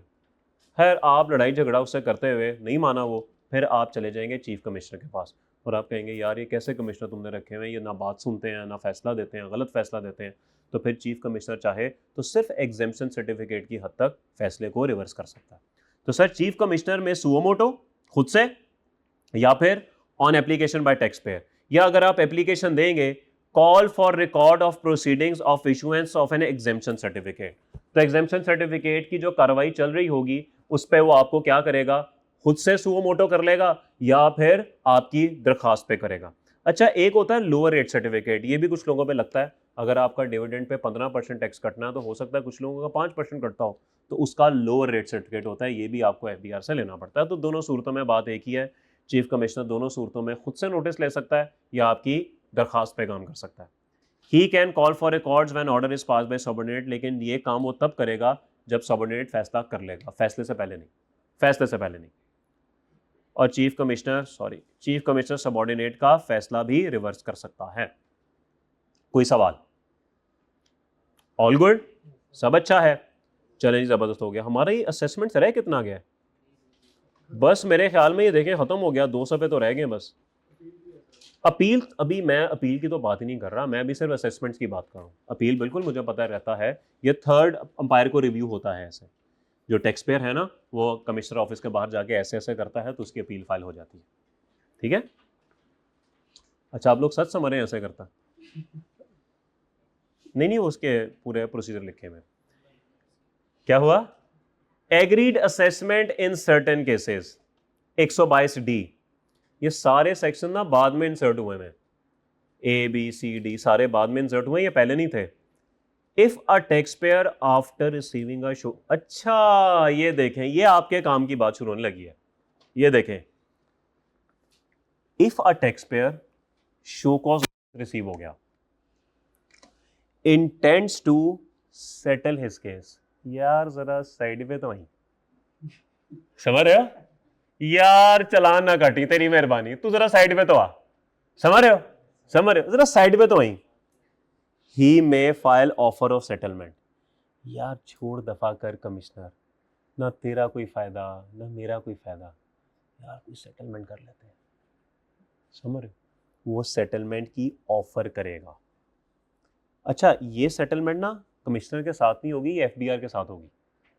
ठीक है, वो मत समझे जो आप समझ रहे हैं वो नहीं है, आप जो समझ रहे हैं वो नहीं है, बस कुछ मिलता जुलता है, लेकिन ये ऑफिशियल है। This is official. यार कमिश्नर तू साइड पे आ, तू अभी अमेंडेड असेसमेंट ऑर्डर इशू नहीं करेगा, हम सेटल करने की बात करते हैं। वो कहेगा हाँ बता क्या सेटल करना है, तो आप ऑफर ऑफ सेटलमेंट फाइल करेंगे कि मैं सेटलमेंट के लिए तैयार हूं। अच्छा जी, लेकिन ये काम होगा ओवरसाइट, असेसमेंट ओवरसाइट कमेटी। वो कहेगा सर देखो तुमने शो कॉज नोटिस इशू कर दी है, तुम्हारे पास 1 साल का टाइम है अभी अमेंडेड असेसमेंट ऑर्डर इशू करने का, अभी पढ़ के आए हम। 1 साल के अंदर ना हम ये मामला सेटल कर लेते हैं। तुम एक असेसमेंट ओवरसाइट कमेटी बनाओ, उसके अंदर हम क्या करेंगे, उसमें हम फैसला करेंगे। लेकिन कमिश्नर को शो कॉज नोटिस का रिप्लाई करना जरूरी है। रिप्लाई में आप क्या लिखेंगे, आप कहेंगे जी मैंने ऑफर ऑफ सेटलमेंट फाइल किया है, आप audit oversight assessment oversight committee बनाए, उसमें हम ये केस सुन लेंगे। ले सर कमेटी बन गई, committee after examining offer make all record of the case. वो कहेंगे यार सारा केस लेकर आओ, हम दोबारा देखते हैं। And after affording opportunity of being heard to the tax payer, और टैक्स पेयर को अपॉर्चुनिटी ऑफ बीइंग हर्ड देने के बाद may decide to accept the offer of the tax payer. वो चाहे तो आपकी ऑफर एक्सेप्ट कर ले या फिर उसको मॉडिफाई कर दें। ठीक है, तुम कहते हो कि 2,000 रुपया टैक्स देना, चलो दो। मॉडिफाई नहीं, 2,000 नहीं यार, ये 3,000 बनता है, 3,000 दो। तो एक्सेप्ट भी हो सकता है, मॉडिफाई भी हो सकता है थ्रू कंसेंसस। कमेटी में जितने लोग होंगे ना, सब अपनी अपनी राय देंगे और मुत्तफिका राय से फैसला होगा और फैसला टैक्स पेयर को सुना दिया जाएगा। Where the tax payer is satisfied with the decision of the committee, committee ने आपको फैसला सुनाया, आप इससे मुतमईन हैं, tax payer shall deposit the tax. आप टैक्स भी जमा करा देंगे, पेनल्टी भी जमा करा देंगे और डिफॉल्ट सरचार्ज भी जमा करा देंगे, सब आपको जमा कराना पड़ेगा। Commissioner shall amend assessment according to the committee decision after the tax payment as per decision of the committee. Commissioner amended assessment order फिर इशू कर देगा जो भी फैसला कमेटी ने किया होगा कि चलो ठीक है सर, ना तुम्हारी 120 रुपए तुम्हारी टैक्सेबल इनकम। ये अमेंडेड असेसमेंट से पहले होगा, पहले कमेटी फैसला सुना देगी वर्बली और उस वर्बल फैसले के नतीजे में कमिश्नर जो है वो अमेंडेड असेसमेंट ऑर्डर इशू कर देगा। ठीक हो गया? देखिए होगा भला क्या, चले मैं अपनी ही जबान में समझाता हूं। अब्बा जी ने बुलाया था शाम को, शो कॉज नोटिस दिया था, क्यों ना बाहर निकलना बंद कर दिया जाए। और रुक जा 1 मिनट, अभी फैसला सुनाई। अम्मी अम्मी कमेयत क्या कर रहा है ये, अभी अमेंडेड असेसमेंट इशू ना करी, तू रुक जा, तेरी मेहरबानी वरना तू रहेगा नहीं। अम्मी ये क्या कर रहा है ये बंदा, ये कौन है, ये कर क्या रहा है यहाँ पे। अम्मी अम्मी देखें ऐसे नहीं होता। अम्मी कमेटी बनाएंगी, कमेटी में दादाजी होंगे, दादी अम्मा होंगी, अम्मी होंगी, फुप्पो होंगी, 4 लोग होंगे और 4 लोग बैठ के फिर आप उनको कहेंगे देखें मैं ऑफर देता हूं आपको, मैं ऑफर ये देता हूं, ये एक बंदा कह रहा है ना बाहर जाना ही नहीं है, देखें जाऊंगा मैं 11 बजे से पहले आ जाऊंगा, मैं आपको ऑफर देता हूं सेटलमेंट की, थोड़ा करें ना, ऐसे तो नहीं नहीं जा सकता यार, तू तो जब अम्मी अम्मी देखें ऐसे नहीं। तो फिर से फैसला होगा, सारी बात होगी और उसके बाद कमेटी अपना फैसला कंसेंसस से सुनाएगी। अम्मी फुप्पो, सॉरी जोड़ गलत हो गया, चले कोई बात नहीं, एग्जाम्पल में तो कुछ भी चल जाता है। अम्मी अबू दादा दादी ये आपस में बैठ के फैसला करेंगे, यार ठीक है करके, यार एक काम करो 11 भी लेट है 10 बजे कर दो, यार हम तुम्हें ऑफर देते हैं, तुमने 10 बजे के बाद घर से बाहर नहीं जाना, बताओ मंजूर है? अभी तक अब्बू ने अमेंडेड असेसमेंट ऑर्डर नहीं दिया, वो रुका हुआ है वहीं पे। आपने शो कॉज के आने के बाद ही रौला डाल के कमेटी बनवा ली, और कमेटी में सेटलमेंट करवा के कमेटी ने कहा 10 बजे तक का टाइम है, हम ये ऑफर दे रहे हैं, बताओ मंजूर है कि नहीं। आपने कहा चलो ठीक है, ओके है। कमेटी ने कहा ओके, कमेटी ने अपना फैसला अब्बा जी को सुनाया, अब्बा जी ने अमेंडेड असेसमेंट ऑर्डर इशू कर दिया, ठीक है ये बाहर जा सकता है लेकिन 10 बजे से पहले ये घर होगा, फिर अमेंडेड असेसमेंट ऑर्डर इशू होगा। ये पूरा प्रोसीजर होता है। नहीं, हाँ फिर बिल्कुल फर्दर अमेंडमेंट। अगर इसके नहीं, 1 साल नहीं है, अब अमेंडेड असेसमेंट हो गया, अब फर्दर अमेंड होगा, और फर्दर अमेंड की वो 2 लिमिट्स हैं, 5 years from the end of the financial year या 1 year from the in the first amendment was issue, फिर वो बात होगी। ठीक है सर, वो बात समझ आ गई। तो बड़ा बड़ा कमेटी के लोग ना, असल में ये बताऊं क्यों निकली हुई है चीजें, अक्सर ना देखें इंसान है ना सारे, अक्सर आपकी और कमिश्नर की ना आपस में नहीं बनती, मसला हो जाता है, वो पर्सनल कॉन्फ्लिक्ट्स निकल आते हैं। तो फिर वो बंदा कहता है यार मुझे इस बंदे पे भरोसा ही नहीं है, ये गलत काम करेगा, ये गलत फैसले देगा, ये अपनी अब जातियात निकालेगा बीच में। तो फिर आप कहते हैं यार तेरे से फैसला मुझे नहीं कराना, तू कमेटी बनवा दे, तेरी मेहरबानी। तो फिर आप कमेटी के पास जाके फिर सारा फैसला कराते हैं। असल में चक्कर ये है, वरना इसके पीछे रीज़न कोई नहीं थी। ठीक है यार, तू बड़ा तेज आदमी है। वो कह रहा है कोर्ट में भी ऐसे हो सकता है। आगे चलें। Tax payer shall waive right of appeal against such amended assessment. फिर आप भी कमिश्नर के फैसले के अलावा अपील करने का राइट जो है वो खत्म करेंगे। ऐसा ना हो कि कमेटी जो है वो आपकी मर्जी के मुताबिक का अमेंडेड असेसमेंट ऑर्डर इशू करवा दे और बाद में आप अपील में चले जाए, ऐसा नहीं होगा। फिर आपको अपील का राइट फॉरगो करना पड़ेगा। No further proceedings shall be undertaken on issues decided by the committee if the tax has been deposited by the tax. इसके बाद कमेटी जो है, हाँ ठीक है, टैक्स पेयर ने अगर टैक्स डिपॉजिट कर दिया ना तो इसके बाद फिर कोई कार्रवाई नहीं होगी, सब कुछ फिर सेटल हो जाएगा, सब कुछ यहीं पे खत्म हो जाएगा। ओके, लेकिन सर कमेटी वालों की आपस में बने ही ना, समझ रहे हो, where committee has not reached any consensus. दादाजी कह रहे हैं यार बच्चा है जाने दो, दादी अम्मी भी कह रही हैं यार बच्चा है जाने दो, पुप्पो कह रही हैं कि भाई इसको आग लगा दो, और अम्मी कह रही हैं कि यार 10 बजे तक का टाइम तो दे दो। कंसेंसस ही नहीं हो रहा, कुछ बात हो ही नहीं रही, कमेटी किसी फैसले पे पहुंच ही नहीं रही। या फिर आप कमेटी के फैसले से मुतमईन नहीं है, लो अम्मी ये क्या बात हुई, 10 बजे तो दुनिया जागती है, आप मुझे घर बुला रही हैं, मैं आपके इस फैसले को ओके नहीं करूंगा। तो या तो कमेटी किसी फैसले तक ना पहुंचे, या फिर आप ही कमेटी का फैसला ना माने। The case shall be referred back to the commissioner. Committee कहेगी अब्बा जी आपके वाले, आप ही करेंगे अब फैसला। तो फैसला वापस कमिश्नर साहब के पास चला जाएगा for decision on the basis of reply off the tax payer on show cause notice. Sir मैंने आपको बताया था जो बेशक कमेटी बन जाए आपने शो कॉज नोटिस का रिप्लाई तो देना ही देना है। तो सर उस रिप्लाई की रोशनी में क्या किया जाएगा, आपके खिलाफ अब्बा जी अमेंडेड असेसमेंट ऑर्डर इशू कर देंगे। कमेटी में कौन कौन होगा जी, comprise the following authorities having jurisdiction over the tax payer. आपके इलाके के कमिश्नर होंगे, आपके इलाके के चीफ कमिश्नर होंगे, और आपके इलाके के एडिशनल कमिश्नर होंगे। ये तमाम लोग कमेटी में मौजूद होंगे और यही फैसला सुनाएंगे। जाहिर बात है जब ज़्यादा लोग आपस में मिल जाएंगे तो फिर वो जो आपका कमिश्नर के साथ ज़ात वाला एक एलिमेंट होता है कि जी पर्सनल कॉन्फ्लिक्ट आ गया, वो ख़त्म हो जाता है। ये चीज़ बड़ी कॉमन है यहाँ पर। ये सेक्शन नहीं लगेगा in cases involving concealment of income. Sir अगर आपने इनकम छुपाई है ना और आपकी इनकम पकड़ी गई है, फिर कमेटी नहीं बन सकती। वो तो फिर जो कमिश्नर कहेगा ना वही। आप देखें ना, फॉर एग्जांपल आप खुद सोचें कि 5 करोड़ का घर है वो आपका पकड़ा गया, आपने इनकम में दिखाई नहीं, अब आप सेटलमेंट कह रहे हैं यार जरा 2 करोड़ कर दें, यार 1.5 करोड़ कर दें। वो कहेगा किस बात का 1.5 करोड़ भाई, किस बात का 2 करोड़। ये सीधी सीधी कंसीलमेंट ऑफ इनकम है, ये सीधा सीधा तुमने इनकम को छुपाया हुआ है। एक चीज जब पकड़ी गई है, नजर आ रही है 5 करोड़ की, तो किस बात की सेटलमेंट। सेटलमेंट तो उस बात पे होना जहां पे कमिश्नर का सोचने का अंदाज मुख्तलिफ हो, आपका सोचने का अंदाज मुख्तलिफ हो। कुछ ग्रे एरियाज हैं लॉ के अंदर जहां पे आपकी सोच कुछ और कहती है, उसकी सोच कुछ और कहती है। मिसाल के तौर पे आप कहते हैं कि जी देखें मैंने गाड़ी का पेट्रोल डलाया और ये मेरा बिजनेस का खर्चा है, कमिश्नर कह रहे हैं जी ये तो तेरा पर्सनल एक्सपेंडिचर है, तू गाड़ी पे मरी गया था। आपने कहा मरी नहीं गया था, मैं इस्लामाबाद काम पे गया था। अब ये सोच का फर्क है, इसमें सेटलमेंट हो सकती है। लेकिन एक चीज नजर आ रही है भाई कि आपने अपने घर का बिजली का बिल दिया है, उसमें आप सेटलमेंट करने पे आ गए, वो तो नहीं होगी ना सेटलमेंट। तो कंसीलमेंट ऑफ इनकम पे जहां पे बात ऑब्वियस है कि आपने टैक्स किया है, आपने इनकम में ऐड नहीं किया, आपने एसेट डेबिट इनकम क्रेडिट नहीं किया, इसमें कोई सेटलमेंट नहीं है सर।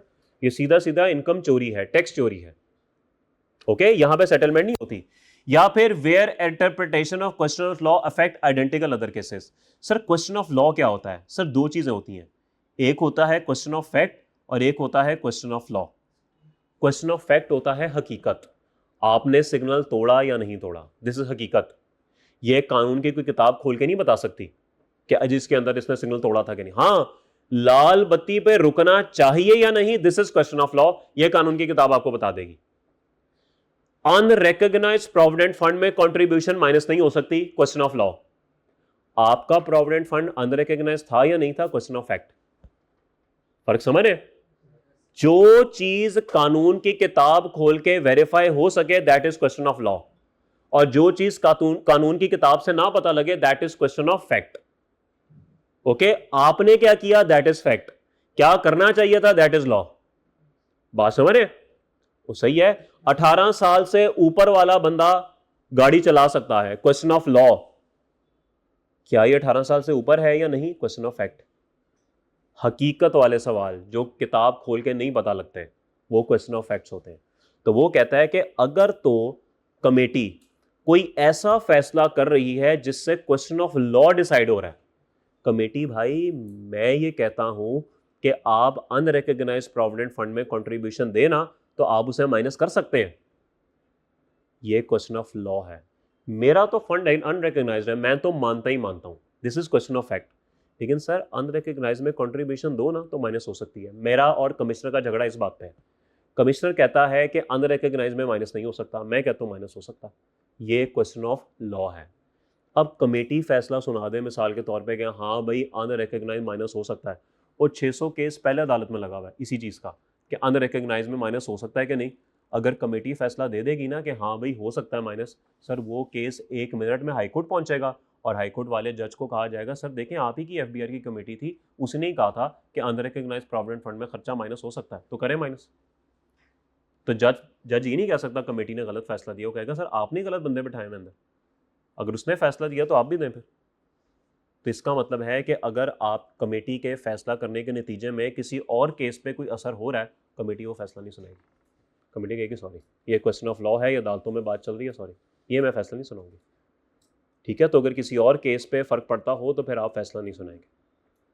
ठीक होगी बात? कोई सवाल? क्या चीज? सर साबित कैसे हो कि गलती थी, या आप समझ रहे हैं? देखिए चीज ओमिट हो जाती है, साबित कैसे हो? टैक्स पेयर एफबीआर को तो नहीं पता, एफबीआर तो ये समझेगा कि आपने जान के किया। ओके, तो इसीलिए वो भी इसी के अंदर आएगी। बस सर चले 1 मिनट साथ वाले से गुफ्तगू कर लें, खैर है आधा सफर रह गया। क्लास कितने बजे आपकी? सर कितने बजे आते हैं? 3:15, बस ठीक है तो जा फिर, वो रोला ही मुकाओ यार।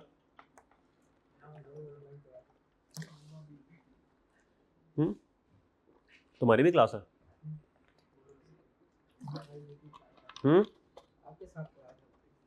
मेरी क्लास तो भी घर जाके होगी, वो रोज होती है।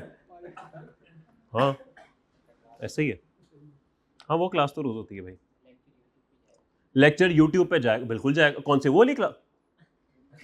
हाँ ये आएगा यूट्यूब, पूरी बात किया करूँ ना, बिस्ती प्रोग्राम उधर भी चलेगा। एजाज भाई बड़ा हंस रहे हैं, हंसते रहे, हंसते मुस्कुराते रहे। ओके जी, बारिश होगी। What Shakti is available to commissioner in case government has impounded concealed assets of a person? Sir Waseem Akram भाई, उनका बेटा और कमिश्नर का बेटा आपस में क्रिकेट खेल रहे थे, गली में पड़ोसी थे, क्रिकेट खेल रहे थे। ले जी कमिश्नर के बेटे ने शॉट मारी, बॉल वसीम अकरम साहब के घर। भाई रूल था जो बॉल फेंकेगा वही लेके आएगा, पता नहीं असूल होता ये। लो जी वसीम अकरम के बेटे ने कहा भाई तूने फेंकी है बॉल, जा लेकर आ। खैर गया अंदर, गाड़ियों की लाइन लगी हुई थी अंदर, गाड़ियों के नीचे देख रहा है बॉल नहीं मिल रही, पता नहीं किधर चली गई किधर चली गई। करते करते रेंगते रेंगते ना उसका हाथ एक जगह पे लगा, वो दरवाज़ा था। उसने कहा ज़मीन में कौन दरवाज़ा बनाता है? उसने कहा अजीब बात है। खैर उसने दरवाज़ा खोला, नीचे सीढ़ियाँ जा रही थी, वो सीढ़ियाँ नीचे उतरा और जाके ऐसे टक टक टक उतर रहा है तो आगे वो गया ना, तो आगे ना कोई ऐसे बड़ी सी चीज़ खड़ी थी, उसके ऊपर ना कपड़ा था। उसने कहा यार ये क्या है। उसने हल्का सा कपड़ा उठाया तो उसको ना एक निशान नजर आया। वो उधर के कैमरे में नजर नहीं आ रहा, सॉरी, ये थोड़ा गलत सा बन गया, लेकिन चलो ठीक है। मर्सिडीज का निशान, ये तो कभी छोटे वसीम अकरम ने मुझे बताया नहीं। फिर उसने थोड़ा सा और कपड़ा उठाया तो जी वैगन खड़ी हुई। अच्छा, 17 करोड़ की गाड़ी इनके घर और हमें पता ही नहीं।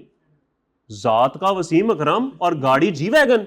ऐसी की तैसी इसकी भागा भागा बाहर आया और छोटे वसीम अकरम से पूछा, हाँ भाई कितनी गाड़ियां हैं तेरे पास। ओ यार ये तूने देखा, ये ऊपर खड़ी हैं, एक आल्टो खड़ी है, एक जो है वो कल्टस पुरानी खड़ी है, एक वो मेहरान खड़ी है, वो हमारी मेन कार है, हम फैमिली इवेंट्स पे उस पर जाते हैं, और ये एक हमारी सुजुकी एफएक्स खड़ी है।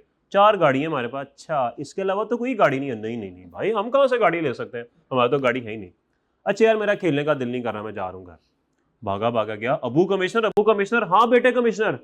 अबू कमिश्नर, आपको पता है वसीम अकरम साहब के पास कौन कौन सी गाड़ियां। हाँ बेटा, ये नजर तो आती है ऊपर, ये सुजुकी की 4 खड़ी हैं। नहीं अब्बा जी नहीं, इनके बेसमेंट में ना एक मैं जी वैगन देखकर आया हूँ 17 करोड़ की। ना कर यार छोटे कमिश्नर, क्या ना कर बड़े कमिश्नर, बड़ा तो कमिश्नर बना फिरता है। ओ जो ओके, तो तुमसे गाड़ी नहीं पकड़ी जाती है, आओ चलें दफ्तर, इनको एक ऑर्डर इशू करते हैं। हाँ जल्दी पहुंच, बैठ पीछे छोटे कमिश्नर, चल बड़े कमिश्नर किक मार निकले दफ्तर। तो सर फिर क्या होगा, where government has impounded a concealed asset of a person, अगर आपका कोई एसेट जो है वो गवर्नमेंट ने ढूंढ लिया, कमिश्नर में before issuing assessment order issue a provisional assessment order. वो कहेगा छोटे कमिश्नर जाते जाते ना एक सादे कागज पे ना इनके घर एक असेसमेंट ऑर्डर फेंकवा देता हूं मैं, 17 करोड़ इनकम में ऐड, ये लो वसीम अकरम पक्का ऑर्डर अभी ऑफिस जाके भेजता हूं।